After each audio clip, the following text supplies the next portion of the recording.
Tajuk kajian kami ialah cabaran liberalisme dalam konteks masyarakat Malaysia. Pertama sekali, kita perlu tahu liberalisme ini bermaksud falsafah yang meletakkan kebebasan individu sebagai nilai politik yang tertinggi. Tetapi secara umumnya, aliran-aliran ini bersetuju dengan prinsip kebebasan berfikir, kebebasan bersuara, hak individu ke atas harta persendirian dan lain-lain. Pada masa ini juga, kita tidak dapat menafikan bahawa kita sering menyaksikan pelbagai perkembangan liberalisme ini dalam kalangan umat Islam atau dipanggil sebagai Islam liberal yang cukup membimbangkan. Golongan Islam liberal ini tidak menzahirkan diri mereka sebagai orang yang menolak agama. Sebaliknya, mereka berselindung dengan gagasan mengkaji semula agama, mentafsir semula Al-Quran, menilai semula syarat dan hukum-hukum fikah Islam. Bagi mengatasi masalah yang kita hadapi ini, golongan masyarakat terutamanya umat Islam perlu memahami dalam konteks yang lebih luas berkenaan aliran pemikiran-pemikiran baru terutamanya yang melandaskan agama. Seterusnya, objektif kajian ini ialah untuk mengenal pasti faktor penularan dan penyebaran fahaman liberalisme ini dalam masyarakat Malaysia yang semakin membimbangkan. Selain itu, kajian ini juga menguraikan ancaman dan pengaruh buruk liberalisme terhadap metafizik Islam. Dan akhir sekali, ia juga menjelaskan usaha membendung penularan fahaman liberalisme ini dalam kalangan masyarakat kita.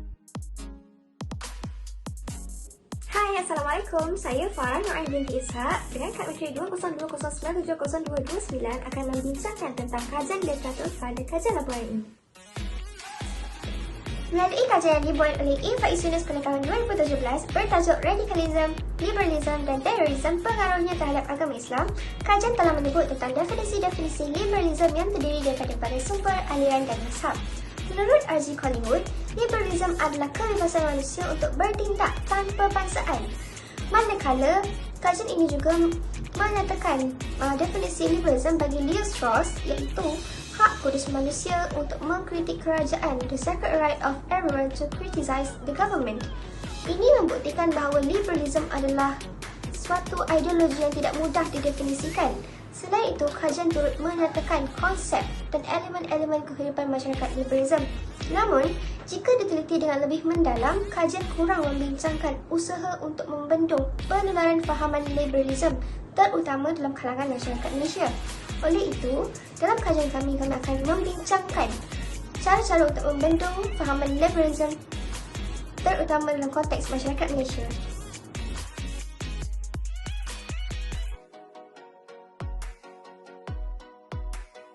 Penyiasatan ideologi liberal dalam masyarakat Islam.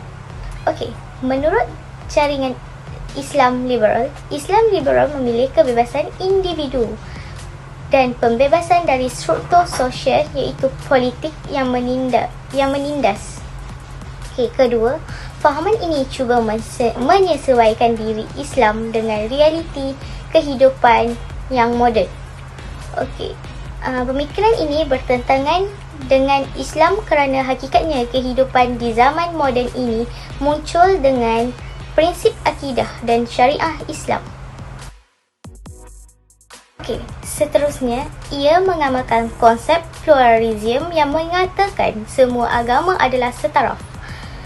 Ia menjadikan akal sebagai wahyu. Menurut mereka, Al-Quran adalah wahyu bertulis semata-mata, manakala akal adalah wahyu tidak bertulis. Akhir sekali, ia meragui ketulinan Al-Quran, iaitu mendakwa Al-Quran telah diserap dengan budaya adab dan hanya sesuai untuk masyarakat Arab sahaja. Seperti yang terkandung dalam surah Al-Baqarah ayat 11 hingga 12, iaitu Bismillahirrahmanirrahim. Wa iza qila lahum la tufsidu fil ardi qalu innama nahnu muslihun ala innahum humul mufsidun walakin la yash'urun. Maksudnya, dan apabila dikatakan kepada mereka, janganlah kamu membuat bencana dan kerosakan di muka bumi, mereka menjawab, sesungguhnya kami orang-orang yang hanya membuat kebaikan. Ketahuilah bahawa sesungguhnya mereka itulah orang-orang yang sebenar-sebenarnya membuat bencana dan kerosakan tetapi mereka tidak menyedarinya. Cabaran dalam memerangi liberalisme.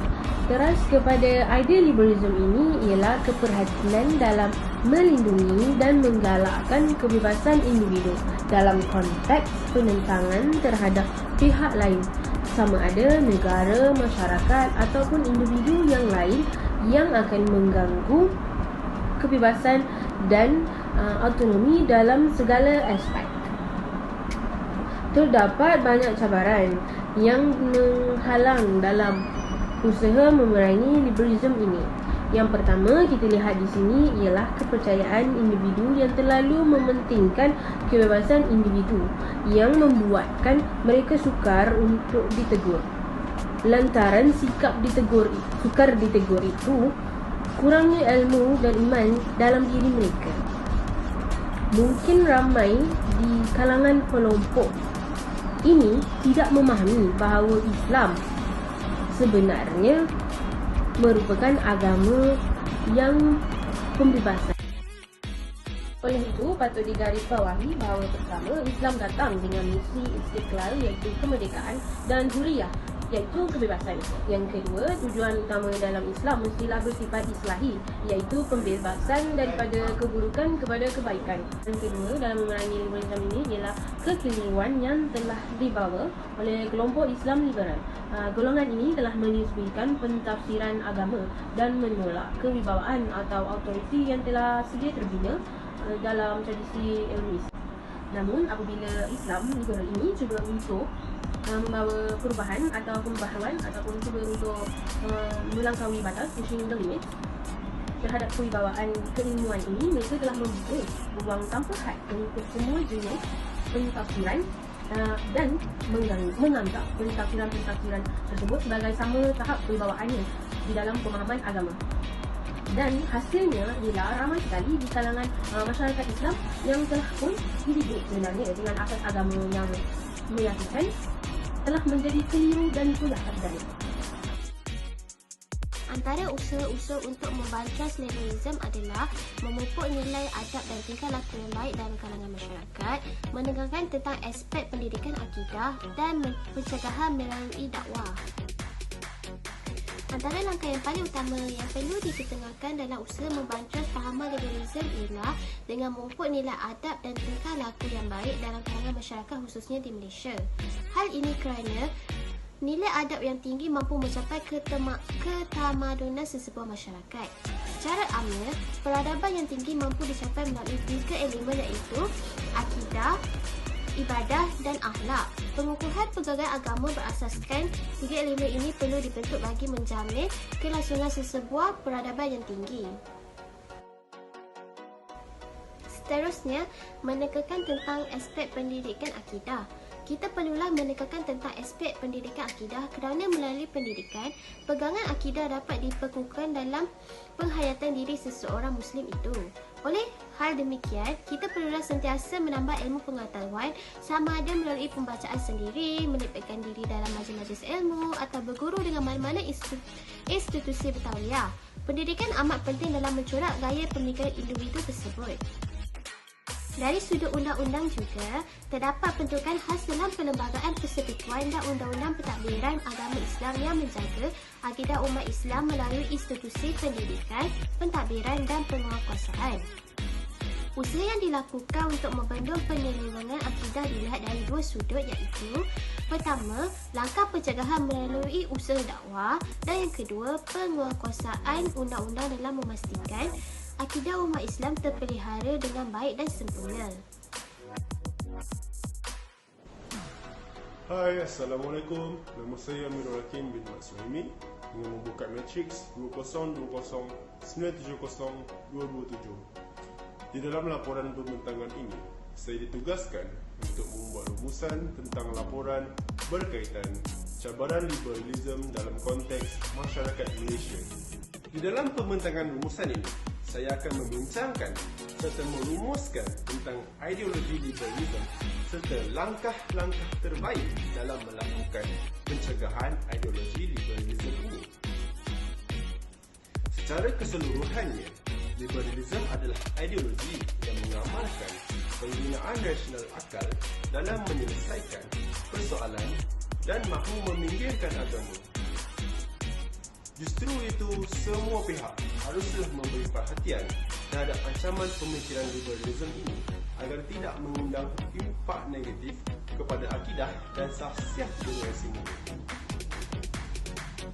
Pendedahan mengenai liberalism ini perlu diperluaskan untuk memaklumkan kepada masyarakat agar tidak terjebak dengan isu-isu yang ditegahkan. Pendedahan dan huraian yang jelas perlu dihadapkan kepada masyarakat mengenai apa yang dimaksudkan dengan aliran pemikiran liberal dan bahayanya fahaman tersebut terhadap akidah masyarakat, terutamanya umat Islam. Mafhumnya, semua pihak perlu berganding tenaga dan membangunkan usaha ke arah permulian akidah daripada anasir-anasir dan bertentangan dengan agama Islam demi kepentingan pembangunan insan. Ringkasnya, liberalism adalah falsafah yang menekankan prinsip kebebasan dan tanggungjawab individu. Akhir kata, liberalism adalah perkara yang boleh membawa ancaman yang amat besar kepada kesejahteraan serta kedamaian hidup umat Islam yang sudah lama berlandaskan tamadun yang baik dan cemerlang sedari dulu lagi. Oleh itu, marilah kita memperbanyakkan ikhtiar dan iltizam dan memperkasakan ilmu sebagai tembok yang ampuh dalam diri kita untuk persiapan menghadapi ancaman dan cabaran dari pemikiran liberal ini. Sekian, terima kasih.